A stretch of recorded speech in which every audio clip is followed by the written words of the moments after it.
हल्ली अवकाळी पावसानं जिकडे तिकडे धुमाकूळ घातलेला आहे. बिचाऱ्या बळीराजाच्या पिकांची अतोनात नासाडी झालेली असून त्याच्या हातातोंडातला घास हिसकावून घेतलेला आहे. ही विदारक परिस्थिती व्यक्त करण्यासाठी कवी शिवाजी साळुंके चाळीसगाव यांनी अष्टाक्षरी रचनेचा वापर केलेला असून अष्टाक्षरीची एक ओळ मराठीतून, एक खानदेशातील बोलीभाषा ऐराणीतून योग्य यमक साधित या रचनेची कवींनी गुंफण केलेली आहे. मराठीसोबतच ऐराणी भाषा बोलू, वाचू व लिहू शकणाऱ्या माझ्या बंधू भगिनींना एकच विनंती आहे की त्यांनी ही रचना ऐकून आपला अभिप्राय अवश्य नोंदवावा, असे मी समजासले हात जोडीसन प्रार्थना करस. आणि दयाराम वाघ, भडगाव, जिल्हा जळगाव, हा ही रचना सादर करी राहिनो. रचनानं नाव शे अवकाळी पावसाळा. अवकाळी पावसाळा. झालं पिसाट वादळ, झालं पिसाट वादळ, अशी सुटून वावटय, अशी सुटून वावटय, पपईच्या अंगावर नाही दिसे एक फय, पपईच्या अंगावर नाही दिसे एक फय, घडक्षणात केळीचे चाटी लागनात माटी, घडक्षणात केळीचे चाटी लागनात माटी, त्याला पाहून बळीचे काळीजच गय फाटी, त्याला पाहून बळीचे काळीजच गय फाटी, मका ज्वारीने बाजरी, अहो मका ज्वारीने बाजरी, माटी मान लोयनात, माटी मान लोयनात, बघून या बळीराजा वजी करे काय पात,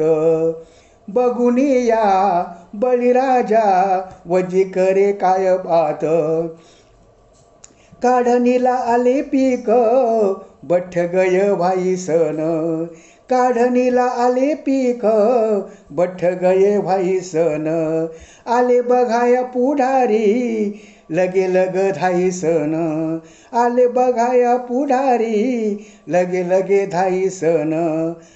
आता काढेल तलाठी, आता काढेल तलाठी, खोटी नाटी आणेवारी, खोटी नाटी आणेवारी, राजकीय पुढाऱ्यांची सुरू होये मक्तेदारी, राजकीय पुढाऱ्यांची सुरू होई मक्तेदारी, नुकसान भरपाई जागावर जाई राई, नुकसान भरपाई जागावर जाई राई, पाणी पुसून तोंडाला फसकत हुई जाई, पाणी पुसून तोंडाला फसगत हुई जाई, सांगा आता काय करू दादानो, सांगा आता काय करू, येणावर मी उपाय, येणावर व उपाय, हाल होतात बळीचे खाल्ले डोकवर पाय, हाल होतात बळीचे खालते डोकवर ते पाय, अवकाळी पावसाळा गया करी नुकसान, अवकाळी पावसाळा गया करी नुकसान, बोल शेतकरी दादा कसा राही सुखमान, बोला शेतकरी दादा कसा राही सुखमान, झालं पिसाट वादळ, झालं पिसाट वादळ, अशी सुट्टणी वावटय, अशी सुट्टणी वावटय, पपईच्या अंगावर नाही दिसे एक पय, पपईच्या अंगावर नाही दिसे एक पय, नाही दिसे एक पय. धन्यवाद.